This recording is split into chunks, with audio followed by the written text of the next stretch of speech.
Baik, langkah pertama yang akan kita lakukan pada LK pertama atau lembar kerja pertama, kita akan membuat database menggunakan aplikasi SAP. Kita menggunakan untuk SAP for Windows karena kita di sini menggunakan Sabapa menggunakan Windows sebagai sistem operasi. Langkah pertama, kita klik pada bagian SAM untuk admin. Sebentar.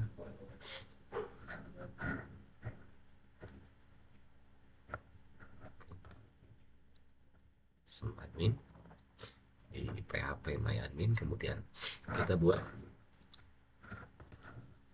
database baru dengan nama DB nilai, ya. Karena DB nilai di sini sudah ada di project sebelumnya di sini. Tapi kita coba untuk eh, hapus apabila sudah ada di database-nya. Kita coba untuk hapus DB nilai, kita hapus semua. Untuk DB nilai kita klik, kemudian di sini kita klik tombol hapus. Ini kategori apabila kita mendapatkan ada database yang sama, karena syaratnya untuk pembuatan database tidak boleh ada database yang sama. Baik, kita klik tombol new, kemudian kita ketik di sini DB nilai. Untuk penulisan database boleh menggabungkan huruf besar huruf kecil, yang tidak boleh kita adalah menggunakan spasi seperti ini. Ini tidak boleh. Kalau mau menggunakan spasi kita menggunakan underscore atau diawali dengan angka di depan, ini tidak boleh. Jadi dianjurannya seperti itu. Kalau untuk angka boleh dilakukan, tapi di akhir, misalkan seperti ini, DB nilai 3 seperti ini. Kita butuhkan hanya DB nilai saja. Kemudian klik tombol buat. Setelah diklik tombol buat, maka di sini sudah terdapat DB nilai. Nah, kemudian langkah selanjutnya kita membutuhkan 4 kolom. Kebetulan untuk defaultnya di sini ada 4 kolom. Ya, untuk defaultnya ada 4 kolom. Kita bisa menambahkan atau mengurangi kolom tersebut dari 4 ke 3 atau dari 4 ke 5 misalkan, karena kita membutuhkan 4 karena di dalamnya hanya kita butuh NIS, nama, jenis kelamin, dan kelas. Nah, kemudian kita buat nama tabelnya. Nama tabel sama dengan nama database, ketentuannya seperti itu. Kita masukkan TB siswa seperti ini, kemudian klik tombol kirim. Setelah diklik tombol kirim, kita masukkan beberapa kolomnya. Di antaranya kita ada NIS, kemudian ada nama, kemudian boleh itu ya di sini nama-nama lengkap, boleh silahkan itu sesuai dengan yang kita inginkan. Tetapi kalau misalkan kedepannya kita disamakan dengan coding yang akan kita buat pengkodeannya, maka lebih baik samakan saja untuk nama kolom atau nama filenya. CK kelas, semuanya kita menggunakan varchar. Apabila misalkan NIS kan berisi angka, kenapa harus menggunakan varchar? Nah, bisa saja kita menggunakan di sini ada numberic, di antaranya ada integer, ada desimal. Nah, pertimbangan kenapa menggunakan varchar karena meskipun angka, tetapi di dalamnya tidak ada proses matematika, artinya tidak ada penambahan NIS, kemudian tidak ada pembagian NIS dan sebagainya. Karena kita hanya memasukkan datanya berupa angka, tapi diterjemahkan dalam berupa string atau huruf. Nah, untuk NIS kita masukkan 10, kemudian untuk nama kita masukkan 50, kemudian untuk JK kita masukkan 15, kemudian untuk kelas kita masukkan 10. Nah, kita geserkan ke sebelah kanan. Di sini ada indeks.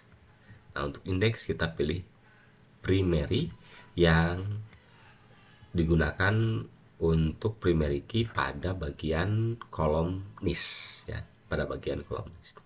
Setelah selesai pada bagian ini, kita klik tombol simpan.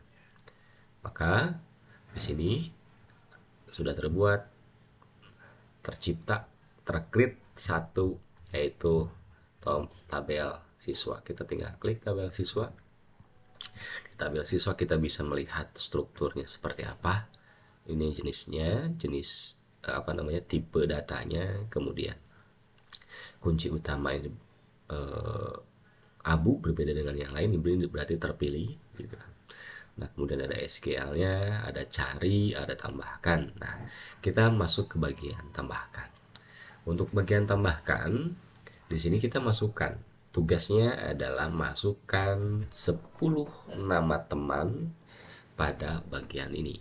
Nah, kita masukkan, misalkan kita masukkan 0203 atau 2223, misalkan 001, namanya adalah Andi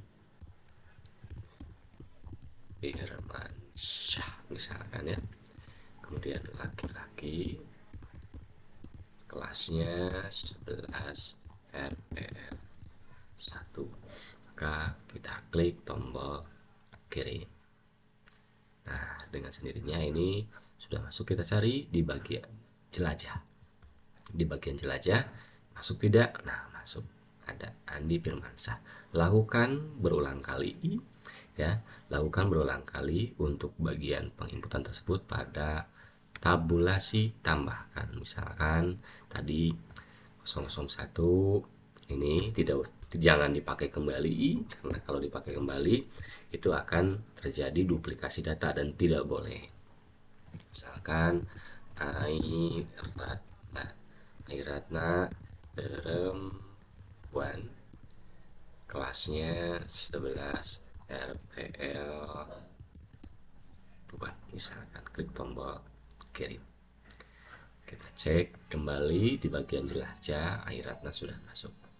Nah, itu tadi bagaimana cara untuk membuat database. Silakan anak-anak sekalian buatkan database yang sama dengan isi data yang berbeda ya. Dimasukkan minimal ya, lebih banyak lebih baik. Minimal 10 ya, minimal 10. Kemudian silakan nanti bagian ini kalian capture ya, bagian ini kalian capture ya, seperti ini di print screen ya. Kalau sudah misalkan 10 seperti ini, di print screen bagian ini, kemudian nanti hasilnya, filenya bisa diupload di Google Classroom. Nah, seperti itu. Kalau ada pertanyaan, silakan bisa untuk komunikasi di grup atau yang lainnya. Terima kasih. Assalamualaikum warahmatullahi wabarakatuh.